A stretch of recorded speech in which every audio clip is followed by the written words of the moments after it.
So you'd think with a band like the Callous Daoboys, yep, I think I got that, it would be easier to pronounce as a dyslexic, but in fact, the opposite is true. So if I start tripping over this band's name, I apologize in advance. So yeah, let's dive into this one. Be looking for yourself. Lord, don't care, pussy. I Don't Want to See You in Heaven by the Callous Daoboys. So, Callous Daoboys are an American mathcore band getting their start in Atlantic, Georgia.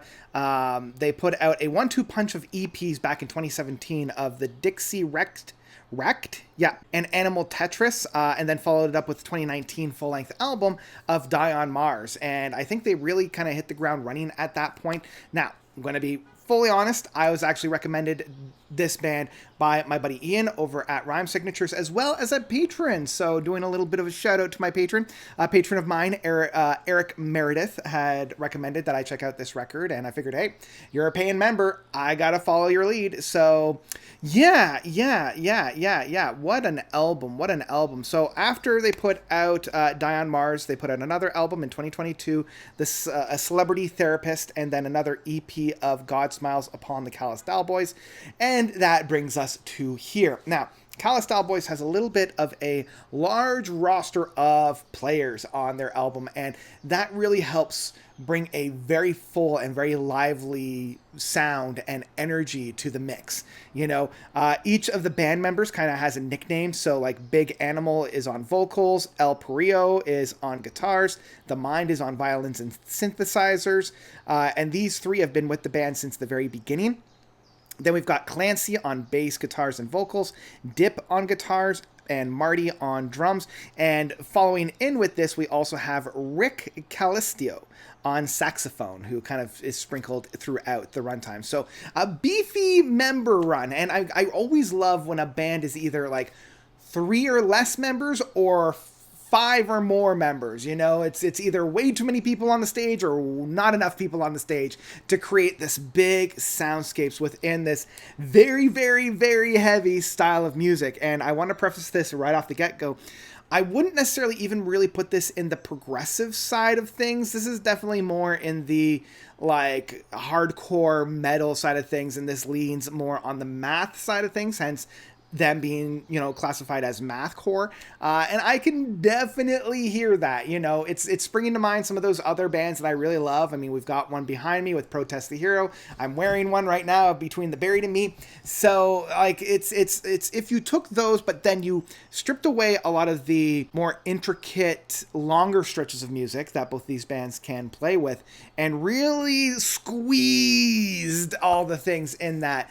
I want to talk about first what I love about this record, because there's a lot to really sink your teeth into. The first off is just how brutal these guys can be. You know, like the breakdowns that we're seeing, the aggression that we have on here. There are so many moments on here that are like reminiscent of like a Lorna Shore, or you know, like the meaty breakdowns. I could just picture a YouTuber who's making their living just doing reactions to a number of the breakdowns on there and just being like, whoa, boy, is that even possible? What are we listening to? You know, like that whole thing. I can definitely hear that, you know, like they are meaty. They've got the juice. They've got the punch. I also love. I love the framing device of this record, in that it's a little bit of a concept album. You're going through this museum of failures, this museum of, man, you really screwed the pooch on that one, right? Like humanistic failures and humanistic shortcomings. And each song is like a different display of the shortcomings of man, either through our mistakes, our inherent flaws, and each one just spends a moment in that space. And even in this like little bit of a narration that happens at the beginning and end of this album, where it's like, we're going to challenge you, this, especially on that last piece, you know, that last piece being over 11 minutes long, being like, hey, This one isn't for the faint of heart. This one's very challenging. Know that going in, because once you step in, it's very hard to get out again. And man, that framing device is just so brilliant and so astute. I absolutely love that. You know, it ties the entire album together because we've got 13 tracks across just under an hour's worth of music, about 57 minutes worth of music.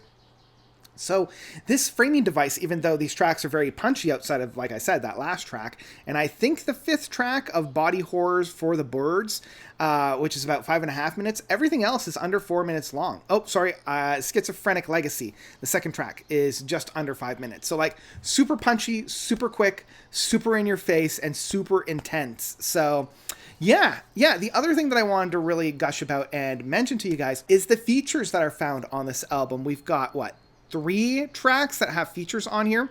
The 5th track of Tears on Lambo Leather, featuring Orthodox and Adam Easterling. We've got Body Horror for the Boys. It's Birds, but I like saying it. With First Vows. And then finally that last one, Country Songs in Reverse. Low Before the Breeze is featured on that one. And I really love how these features are, on first glance, so well entwined with the music that's found around it. It doesn't feel out of place. It doesn't feel like it's an afterthought. Like I feel like when, mathcore artists have features on their records, it sometimes can feel a little bit like an afterthought of like, oh yeah, we should tap so-and-so on the shoulder and get them to come in, even though the song's practically done, right? All of these features feel very ingrained and feel very natural. It almost feels like they could slide right into the band at any point and leave without too many people noticing, without those astute ears kind of paying attention. So really applaud the band for doing that. Now let's get to the things that I find a little in need of improvement. I think it's the safest and kindest way to put this. I'm having a trouble with the more clean vocals that are found on this record. And I'm not quite sure if it's just Big Animal, Carson Peace, with his vocals. It feels very derivative of the mid-2000s post-nu metal singing styles, like we're thinking of Fall Out Boy, we're thinking of Panic at the Disco, we're thinking of all those emo groups that's just like, tonight will be the night that I fought for you. And I'm like, it's more of a meme than it is a style at this point, and it's really tough to wrap my mind and kind of divorce my brain from that, because I didn't like it when it was first coming out in the early and mid 2000s, and I still don't like it now. I think that they could do better, in my honest opinion. I feel like he needs to find his own style. I don't really appreciate that style of singing voice. It's just not for me. Stick to the Midwestern emo scene for that. There's a place and a time for that, and I know to avoid it because I'm not a fan of that. It just doesn't work here for me. Every time that vocal works comes on display here, I'm just not interested. So that really puts a thorn in my bonnet, because it drags down what should be an extremely enjoyable hardcore album that I know I could sink my teeth into. But every time that style of singing comes on, it's like an immediate wet fish to the face. And I'm just like, ooh. Oh, I don't like that. But everything else that I have with Big Animal's voice, like the screaming, the yelling, that style, I absolutely love. He's got a presence, he's got a power that cannot be denied, and I wish there was more of that on display here, rather than going to that cringe-worthy singing style. So that is the only drawback, and one of the main reasons why I haven't returned to this album as much as I would honestly like to. This is the kind of album that I love to sit down, have at least 20 to 30 good listens into it to really soak myself in, get that power, get that big oomph, get those big punches going in, because I love those breakdowns. I love the powerhouse that's found on it.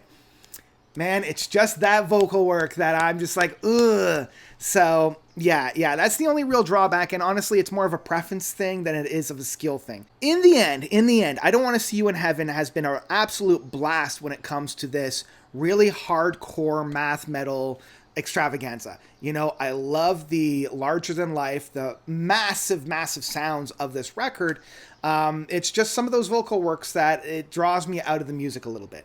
So yeah, no going in that this is a hard record to get into, right? If you're a fan of the mathcore, if you're a fan of this very aggressive, very antagonistic, very dense metal music, you're going to have a great time. And I already see so many people gushing and loving this record, and I'm so glad for that. Like, I love the fact that this band is finding the audience and finding the connection, because I can see these guys going far. You know, I can definitely see this band, like, toppling the charts a couple albums in, you know, because they've got the juice. They definitely have the presence there.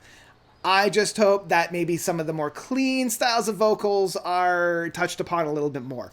But yeah, that's what I've got. My final rating for this record will be I Don't Want to See You in Heaven by the Callous Daoboys is an album that I would absolutely download. So yeah, this one is a great time. This one's a great time. It's just there's a few personal sticking things for me in this. But honestly, if you can get past that, I think you're going to have a really good time with it. I know that, you know, I'll eventually come around to this record. You know, it was kind of like when I first listened to Protest the Hero, and I've just getting into that very aggressive, very harsh singing style. Took a little bit of time for me to get used to, but once I did, I had an absolute blast, and now I look forward to everything that, you know, Protest the Hero does. I think it's the same thing here. You know, once I swallow that jagged pill of that early 2000s emo singing styles, I think I'm going to have a great time with this one. I'm cresting the hill. You know, it's a fun time. But what did you guys think about this record? Did you love it? Did you hate it? Whatever you thought, please let me know by commenting down below. And I want to give a huge shout out once again to Eric Meredith for not sponsoring me, but contributing to my Patreon. If you want to be cool like Eric, you can do so. I've left the link down below. If Patreon isn't your bag, consider becoming a member here on YouTube. In both cases, I'm going to try posting on Patreon videos ahead of time. Because members here on YouTube get videos before everybody else does. So yeah, and you can also fast track a album recommendation for me, and if I like it and I have things to say, I'll do a full-length review and shout you out for that. So yeah, I think that's where I'm going to leave you for today. I want to thank you all so much for watching. As always, you guys are definitely the best, and until next time, notes out.